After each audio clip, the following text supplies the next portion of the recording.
Bismillahirrahmanirrahim. Asyhadu an la ilaha illallah wahdahu la syarika lah wa asyhadu anna Muhammadan abduhu wa rasuluhu wa safiyuhu min khalqihi wa khaliluhu Muhammadin sallallahu alaihi wasallam wa ala alihi wa sahbihi al-kiram. Kaum muslimin dan muslimat sidang jamaah salat subuh yang dirahmati oleh Allah Subhanahu wa taala. Pujian dan syukur tiada hentinya senantiasa kita panjatkan kehadirat Allah. Kemudian salawat dan salam senantiasa kita doakan semoga Allah curahkan kepada baginda Rasul Muhammad sallallahu alaihi wasallam.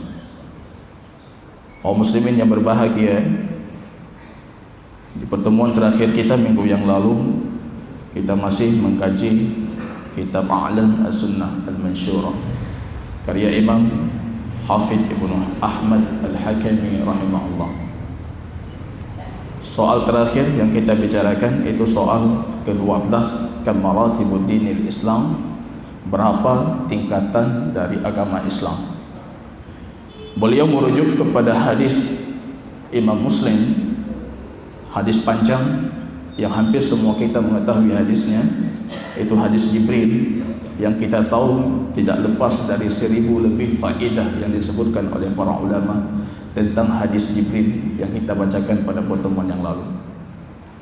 Bermula dari pertanyaan baginda Rasul kepada para sahabat yang mengatakan, "Saluni, tanyalah kepadaku."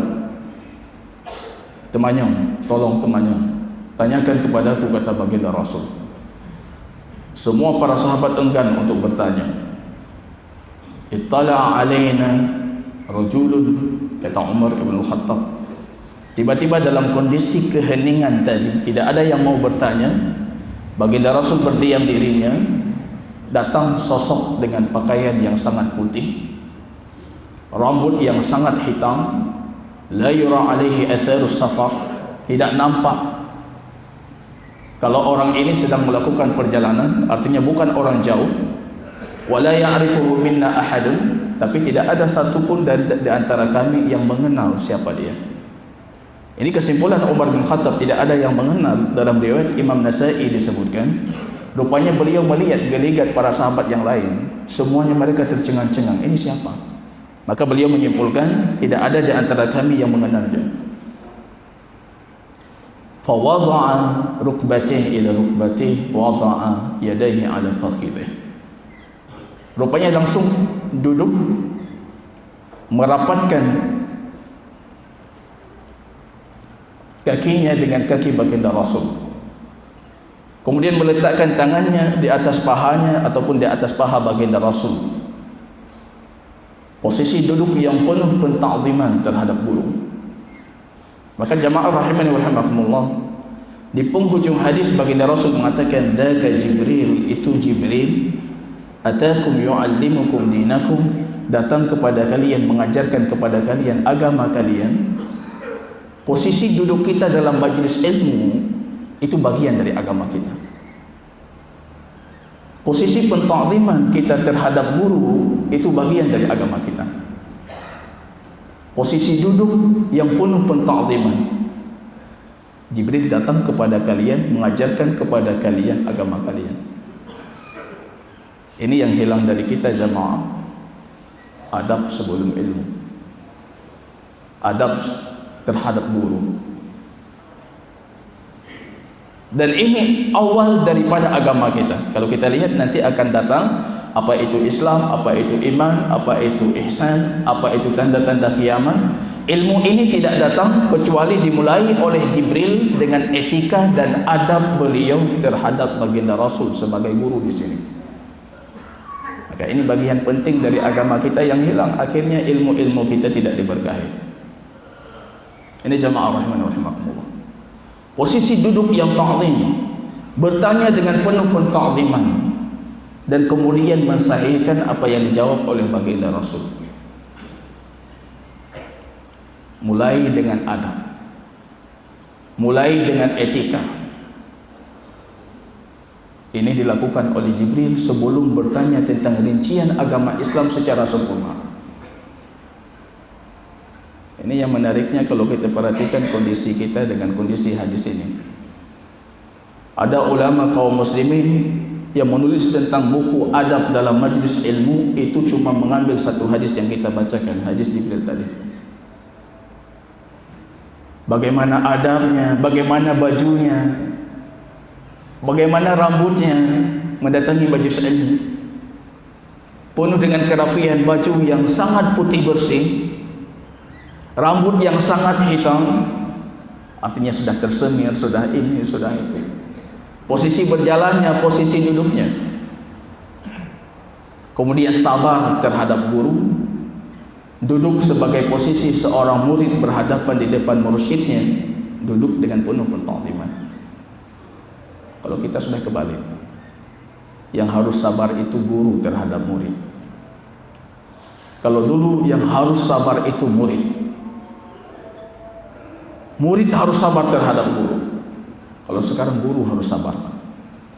Guru berbicara, yang pemberi kajian berbicara, kita sibuk dengan apapun yang kita lakukan di belakang. Sibuk dengan HP, sibuk lihat sini, sibuk lihat sana, posisi duduk yang tidak beraturan, pakaian yang asal-asalan, belum lagi menghadiri majelis ilmu bukan dalam kondisi wangi. Ini semua menjadikan guru kita banyak bersabar. Ini hilang keberkahan, Pak. Sepatutnya kita yang bersabar. Jibril datang, al-ilmu yu'ta wa la ya'ti. Ilmu itu didatangi, tidak mendatangi. Berdiri Ibnu Abbas di depan rumah seorang Ansari. Dari siang beliau berdiri, bahkan menjelang sorenya ditiup dengan anginnya, berdebu pakaiannya, rambutnya compang-camping karena angin gurun pasir. Tiba-tiba si Ansari ini keluar, kalau aku tahu engkau yang datang, aku akan mendatangi rumahmu, wahai keponakan baginda Rasul. Beliau mengatakan tidak. Al-ilmu yu'ta wa la ya'ti. Ilmu didatangi dan ilmu itu tidak mendatangi. Sabar. Sabar. Kita tidak lagi sabar terhadap guru. Muncul di luar, kita lihat anak-anak didik itu apapun mereka lakukan terhadap guru viral. Dulu mereka bersabar luar biasa.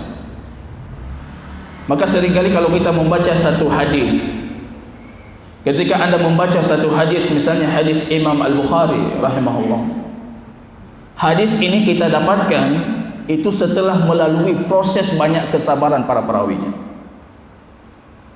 Maka ketika Anda melihat satu hadis, sepatutnya muncul rasa pentakziman, muncul rasa penghormatan yang luar biasa. Satu hadis yang kita bacakan itu prosesnya panjang. Sabar mereka, rihlah perjalanan mereka, pedih dan pedih perjalanan, kesulitan perjalanan mereka ketika mencari hadis. Kita kadang-kadang menghadiri majelis hadis tanpa penghormatan. Dibacakan hadis, kita tidak terlalu memberikan perhatian. Padahal itu perjalanan panjang para ulama kita. Ada satu ulama, barangkali tidak masyhur di kalangan kita dan sangat masyhur di kalangan para ahli hadis. Beliau bernama A'mash. Nama aslinya Sulaiman ibnu Mihran. Banyak ulama kita yang punya penyakit di matanya, ada yang rabun, ada yang buta, yang tidak nampak matanya. Nanti namanya beda-beda, ada A'sha, ada Akhfas, ada A'mash. Kalau A'mash rabun karena sudah uzur umurnya, bahasa Arabnya A'mash. Beliau tidak nampak. Beliau tidak didatangi oleh penuntut ilmu kecuali memuji mereka, bagaimana sabar mereka untuk menuntut ilmu. Maka hadis yang beliau riwayatkan bukan cuma hadis berkualitas, tapi diriwayatkan oleh orang-orang berkualitas. Ini yang kita luput. Kita tidak pernah memuji murid, tidak pernah memuji orang yang mengambil ilmu. Akhirnya yang mengambil ilmu itu orang yang tidak berhak untuk mengambil ilmu, tidak mengamalkan dan tidak mendakwahi. Kalau A'mash tidak, yang datang ke rumah beliau untuk mengambil hadis, beliau uji. Dalam satu kisahnya disebutkan, ketika banyak para penuntut ilmu hadis mendatangi rumah A'mash, beliau membeli seekor anjing yang beliau ikat di samping tempat duduknya, karena batanya rabun buta tidak nampak. Kalau mendengar suara kaki orang-orang yang mendatangi rumahnya, langsung anjingnya dilepaskan. Penuntut ilmu dikejar lari terbirik-birik. Ketika anjing pulang, mereka balik lagi semangat menuntut ilmu. Itu nama Sufyan Ats-Tsauri, Syu'bah, Abu Ishaq As-Subai'i. Itu murid-muridnya A'mash. Mereka selalu orang yang tiap hari dikejar anjingnya A'mash. Suatu ketika Sufyan Ats-Tsauri bercerita, kami mendatangi rumah A'mash, tiba-tiba mendekati rumah A'mash, kami tidak mendengar suara gonggongan anjing. Ini anjingnya kemana? Biasanya kami dikejar. Datang masuk mendekati majlisnya, tidak ada suara anjing. Rupanya beliau mendapati A'mash dalam kondisi menangis. A'mash sedang menangis. Langsung mendekati majlisnya, buru-buru duduk di sisi A'mash untuk mendengar hadis baginda Rasul. Sufyan Ats-Tsauri bertanya, "Wa ma yubkik?" Wahai Imam, ya Aba Muhammad, apa yang menjadikan engkau menangis? Mata man kana ya'muru bil ma'ruf wa yanha 'anil munkar. Hari ini sudah wafat yang dulunya beramal ma'ruf nahi munkar. Maksudnya anjingnya. Yang dulu beramal ma'ruf nahi munkar itu sudah wafat hari ini, anjingnya. Sufyan Ats-Tsauri bercerita, hari itu kami mendapatkan banyak hadis dari A'mash. Biasanya nggak dapat banyak karena prosesnya panjang. Jadi ketika kita dapat satu hadis saja, itu perjalanan panjang, kesabaran panjang, kesulitan yang panjang yang pernah dilakukan oleh para perawi hadis. A'mash salah satu perawi dari karyanya Imam Al-Bukhari rahimahullah. Punya murid yang bernama Waqi' ibn Jarrah yang guru dari sosok Imam Asy-Syafi'i rahimahullah. Perawi yang sangat banyak terhadap hadis, walaupun dalam kisah-kisah beliau itu perawi yang paling pelit terhadap hadis. Bukan pelitnya, tapi beliau ingin menguji siapa yang mengambil ilmu ini harus orang yang berhak dan layak. Ketika ilmu ini diriwayatkan diambil oleh orang yang tidak berhak, maka ilmu ini tidak diberkahi. Tidak ada amal setelah ilmu, tidak ada dakwah setelah ilmu, dan tidak ada sabar terhadap dakwah setelah dia berilmu. Ini ketika hilang yang tadi diterapkan oleh Jibril di awal hadis. Ada kisah menarik lainnya disebutkan oleh Syekh Al-Juwayni dalam bukunya. A'mash, saking sulitnya beliau meriwayatkan hadis, para penuntut ilmu di zamannya dari kalangan tabi'in itu mencari apapun cara supaya A'mash meriwayatkan hadis. Semua cara dicari, semua cara ditempuh supaya A'mash ini meriwayatkan hadis kepada mereka. Karena beliau rabun, suatu ketika beliau berjalan mengikuti jenazah. Muridnya sedang menunggu-nunggu, ini A'mash keluar tidak? Kalau keluar, kita harus mengambil hadis. Beliau jalan dalam kondisi mengikuti jenazah. Tiba-tiba salah satu muridnya yang masih sangat muda memegang tangan A'mash mengatakan, "Wahai ashab Abu Muhammad, saya akan mengambilmu dan akan membawamu ke tempat jenazah." Dibawa berjalan jauh sekali, rupanya sudah keluar dari kota, sudah keluar ke dusun, ke tempat manusia tidak ada lagi. Dalam satu riwayat disebutkan membawa A'mash ini ke lereng gunung. Baru dia katakan, "Wahai imam, sekarang anda berada di tempat tidak ada manusia. Bersamaku ada papan-papan." Ini buku catatan kalau bahasa kita. Papan-papan. Aku tidak akan mengembalikan anda ke kota kecuali papan ini sudah penuh dengan hadis. Mau balik? Ini isi dulu hadisnya. A'mash dalam kondisi terpaksa harus menuturkan hadis. 1, 2, 3 sampai penuh papannya. Pemuda ini cerdas dia. Sebelum dia balik ke kota, dia berikan papannya ke kawannya. Simpan dulu. Pasti A'mash akan ambil balik nanti. Sampai ke kota, A'mash mendengar ini ada desis-desis manusia. Ini artinya kita sudah masuk kota ini. Langsung A'mash berteriak, "Ayuhan nas, wahai orang-orang, tangkap pemuda ini. Ambil hadisku. Jangan kasih hadis. Tangkap pemuda ini." Pemuda ini mengatakan, "Hadismu tadi sudah aku simpan di dusun." A'mash mengatakan, "Semua yang aku tuturkan tadi itu hadis palsu itu. Tidak ada yang benar. Itu hadis palsu semua." Artinya hapus, jangan simpan, itu hadis palsu. Pemuda itu cerdas, dia mengatakan mana mungkin seorang a'mas menuturkan hadis palsu. Kalau tunggu kita mungkin, tapi mana mungkin seorang a'mas menuturkan hadis palsu, dia simpan hadisnya. Maka saya seringkali ketika membaca Sahih Bukhari, saya membaca dari fulan, dari Syu'ab, dari fulan, dari Hammad, dari fulan. Saya teringat semua kisah si fulan. Si fulan siapa? Kisahnya seperti apa? Maka ketika kita membaca satu hadis dari baginda Rasul, itu penuh pentakziman. Prosesnya panjang. Tidak sepatutnya kaki kita itu kita selak berbagai macam. Tapgak kaki, taplahnya di depan hadis baginda Rasul. Imam Malik rahimahullah kalau meriwayatkan hadis, beliau duduk menggunakan minyak wangi baru menuturkan hadis. Tidak menuturkan hadis dalam kondisi berdiri. Ini yang ingin diajarkan oleh Jibril. Setinggi apapun ilmu kita, sebanyak apapun ilmu yang kita miliki, ketika adab tidak ada terhadap ilmu, maka ilmu itu tidak akan diberkahi. Maka Jibril bertanya tentang Islam, tingkatan tertinggi daripada agama. Rasul menjawab rukun Islam. Kemudian Jibril mengatakan ajibna lahu, kami sangat terheran-heran. Dia yang bertanya, dia yang membenarkan.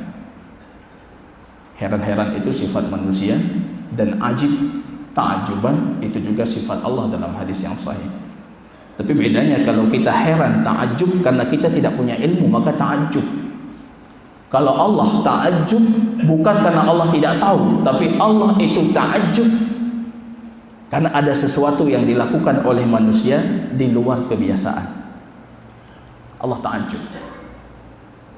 Gak masuk dalam sifat 20 itu Pak, tapi sifat dalam hadis Imam Bukhari. Ta'ajub. Allah ta'ajub. Tapi bukan ta'ajub karena kebodohan.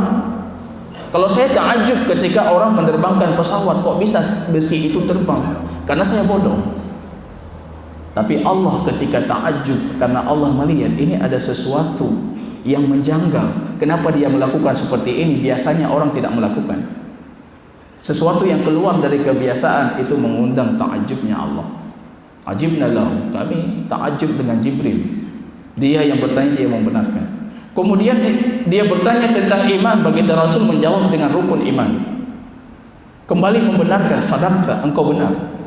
Kemudian bertanya tentang ihsan, baginda Rasul mengatakan anta'budallah ka'annaka tarah, engkau menyembah Allah seolah-olah engkau melihatnya Allah. Ini tingkatan tertinggi dari ihsan, itu tingkatan musyahadah. Nampak Allah di sisi kita seolah-olah. Wa illam takun tarahu, kalau memang tidak nampak maka turun tingkatan muraqabah. Fa innahu yarak, maka ketahuilah Allah itu melihatmu. Masya Allah, kalau masyarakat kita muraqabah, budaya muraqabah ini ada di tengah masyarakat kita. Tidak ada pemimpin yang berani menzalimi. Tidak ada rakyat yang berani saling menzalimi. Tidak ada guru yang mengkhianati ilmunya. Tidak ada pejabat yang mengkhianati rakyatnya. Semua meyakini kalau Allah sedang mengawasi. Ini tingkatan muraqabah. Maka itu tingkatan tertinggi tadi. Bertanya tentang tanda-tanda kiamat, maka di sini pengarang kitab kita Hafidz Al-Hakami mengatakan, wa kullu wahidin minha idza utlika syamilad din kullah. Satu dari tiga ini, Islam, iman, ihsan, kalau disebutkan satunya mencakup tiga-tiganya. Kalau disebutkan tiga-tiga artinya ada perbedaan antara Islam, iman dan ihsan. Tapi kalau cuma satu yang disebutkan itu mencakup tiga-tiga. Misalnya kita baca Quran dapat ayat Islam, tidak disebutkan iman, tidak disebutkan ihsan.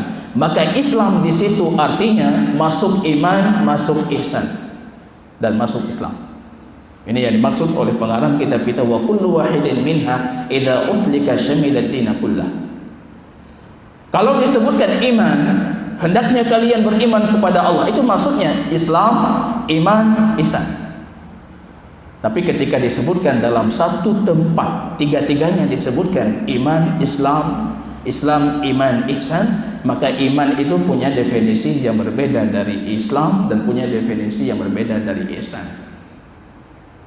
Ini tingkatan agama kita, dan beliau akan memulai kitab akidahnya dengan merincikan tiga tingkatan ini. Beliau bertanya, ini persoalan ke-13, beliau bertanya, ma ma'na al-Islam? Apa definisi dari Islam? Apa itu Islam? Agama kita Islam. Apa itu Islam? Pada pertemuan yang lalu kita kuatkan, ibadah itu kesempurnaan cinta dan kesempurnaan kepatuhan, ketaatan. Rupanya ketika Allah jadikan agama yang kita beribadah dengannya, Allah namakan agama itu Islam, kesempurnaan kepatuhan. Ini yang kita masih bertanya, kita muslim sejati yang betul-betul patuh atau bukan? Kesempurnaan kepatuhan, patuh. Kalau datang dari Allah, datang dari baginda Rasul, tidak ada kata lain dari kita. Idza jaa nahrullah, kalau sungainya Allah sudah datang, maka sungai manusia semuanya itu sudah dibatalkan. Enggak ada lagi. Yang ada cuma yang bermuara kepada Allah dan Rasul. Ini kesempurnaan kepatuhan. Ini menariknya, agama kita Islam, kita Muslim. Tidak ada nama lain yang layak kita sematkan kepada diri kita melebihi daripada nama Islam dan nama kita sebagai Muslim. Ini beda kita dengan agama-agama yang salah, yang sesat.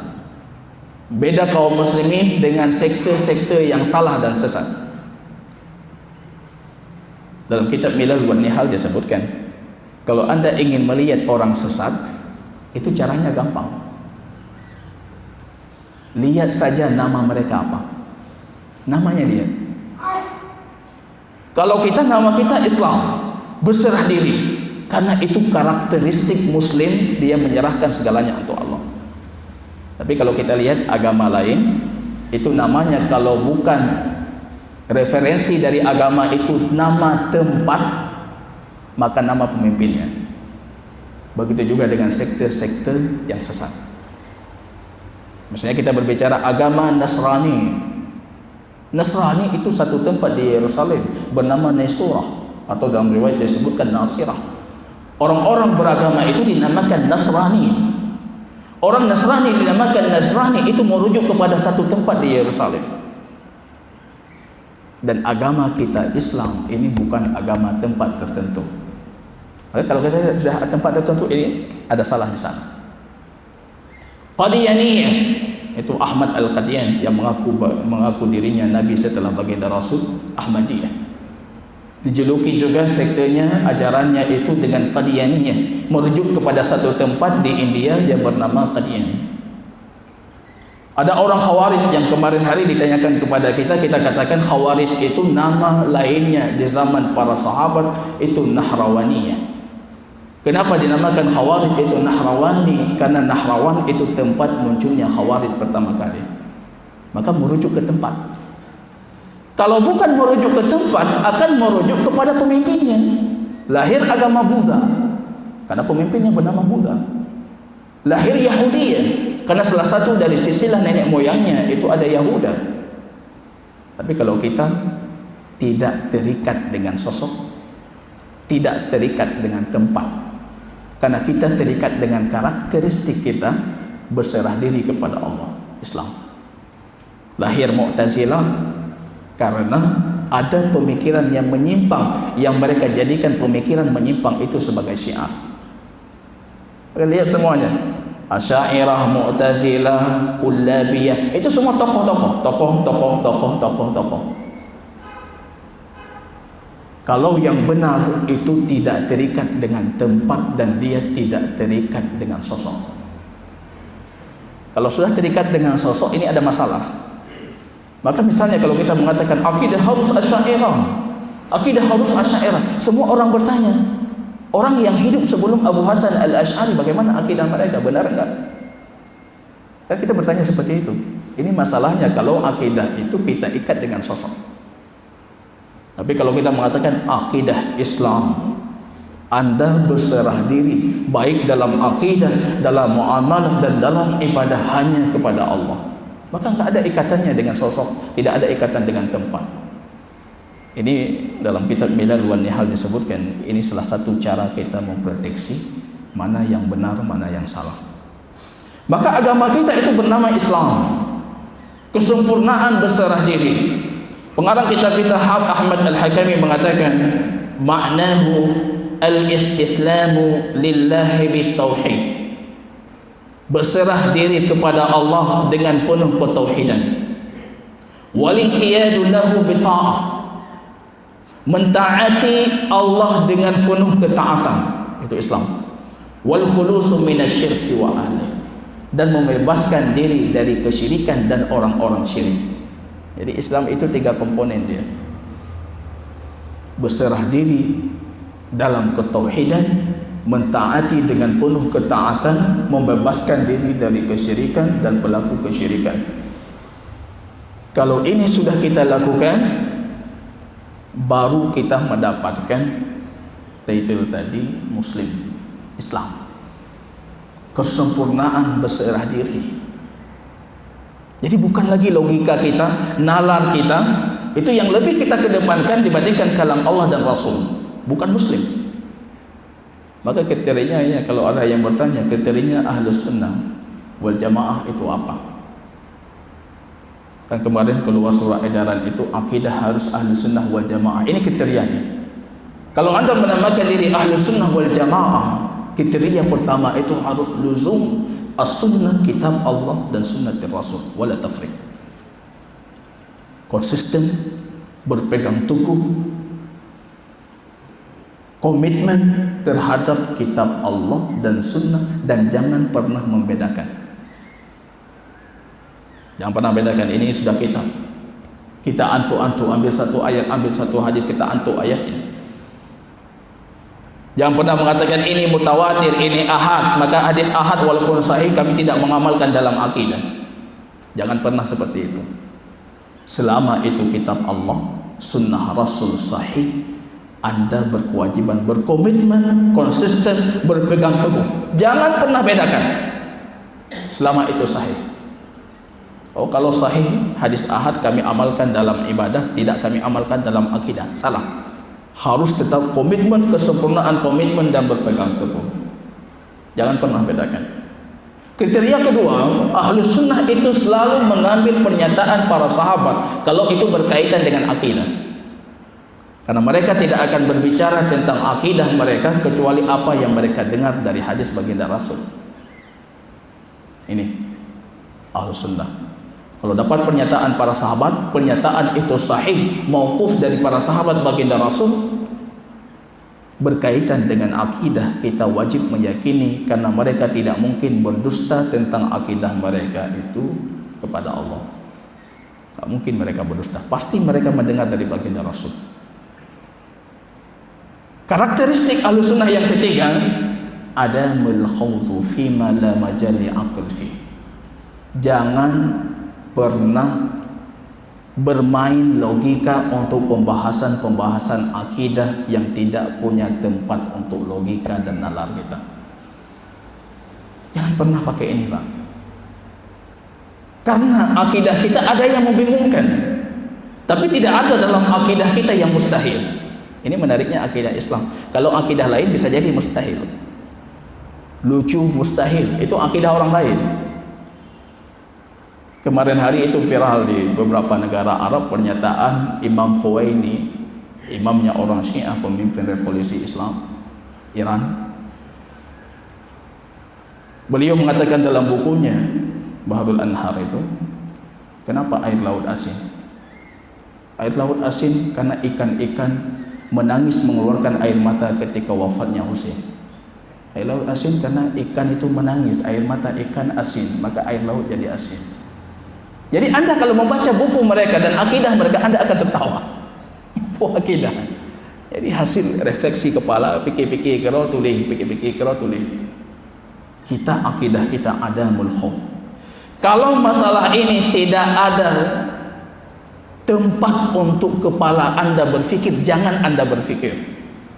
Karena tidak ada tempat di situ untuk kepala anda. Ar-Rahman 'alal 'arsy istawa. Allah yang Maha Penyayang beristiwa di atas arsy. Tak perlu mikir-mikir seperti apa arsy, seperti apa Allah beristiwa, seperti apa Allah. Jangan berikan kesempatan kepala kita untuk berlogika. Karena ini bukan tempat untuk kita berlogika. Kalau tempat berlogika, oke, ini bukan tempat untuk kita berlogika. Jangan berikan tempat kepala kita berlogika. Ada mulhah. Maka kita lihat, coba perhatikan. Ini saya perhatikan. Akidah yang tersebar di abad ketiga, kedua, dan ke-1 Hijriah dengan akidah setelah abad ketiga Hijriah. Artinya sudah lewat generasi terbaik umat ini dan akidah generasi yang sudah tidak dijamin lagi oleh baginda Rasul. Lihat akidah 3 abad pertama itu gampang akidahnya. Bukan seperti itu. Akidahnya gampang. Ada kalam Allah, ada hadis baginda Rasul dan sahih, imani. Berkaitan dengan nama Allah, berkaitan dengan sifat Allah, tidak perlu nalar logika yang berlebihan. Tapi kalau sudah abad keempat, itu sudah muncul. Allah itu tubuh bukan. Zat Allah itu berbentuk tidak. Allah itu bertempat tidak. Allah itu diliputi waktu tidak. Ini pertanyaan-pertanyaan kenapa dulu tidak pernah muncul. Karena mereka tahu ini bukan tempat untuk logika kita berfantasi ria di situ. Bukan tempat untuk kepala-kepala kita di situ berpikir. Kembalikan kepada Allah. Itu karakteristik Ahlus Sunnah. Karakteristik lainnya, mereka sangat membenci kebid'ahan dan menjauhi pelaku kebid'ahan. Kalau tadi pembahasan akidah, ini pembahasan ibadah dan akidah. Jangan nambah-nambah. Yang sudah dianjurkan saja belum sempurna kita lakukan. Dan tidak mungkin kita sempurna.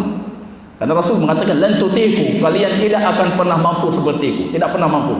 Kalau kita mengatakan saya akan menjadi seperti baginda Rasul, ibadah 100%, baginda Rasul mengatakan lan tutiku, kalian tidak mampu. Kita gatal dikit, Pak. Yang tidak mampu saja kita tinggalkan, kemudian yang tidak ada kita amalkan. Saya sering mengatakan kalau Rasul hidup dengan kita, bingung baginda Rasul itu.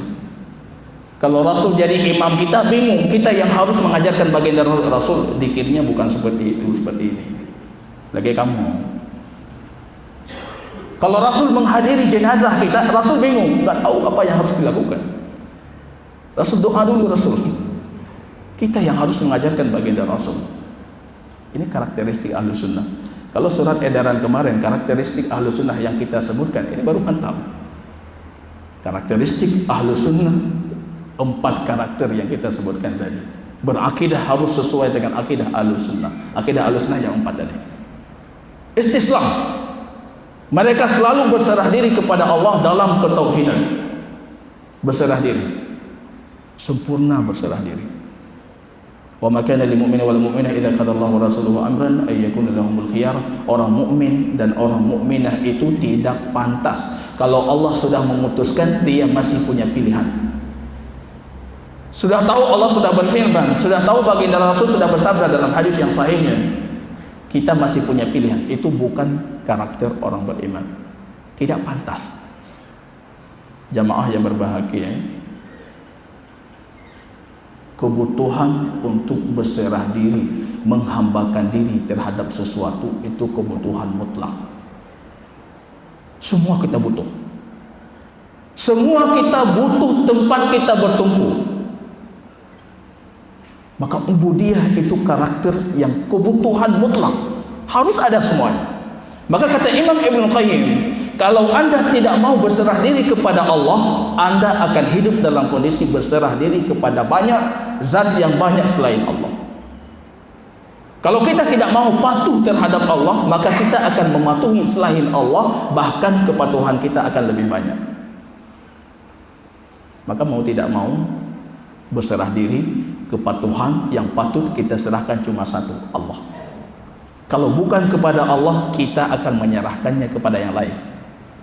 Patuh terhadap dunia, berserah diri terhadap dunia, berserah diri terhadap jabatan, semua bisa kita lakukan, yang penting jabatan kita dapatkan. Berserah diri terhadap uang dan harta, semua mau kita lakukan, yang penting harta kita dapatkan. Kalau kita tidak mau berserah diri dan patuh kepada Allah, dunia akan menuntut kita untuk patuh kepada selain Allah dan berserah diri kepada selain Allah. Ini hikmah kehidupan dan ini pasti akan kita lakukan.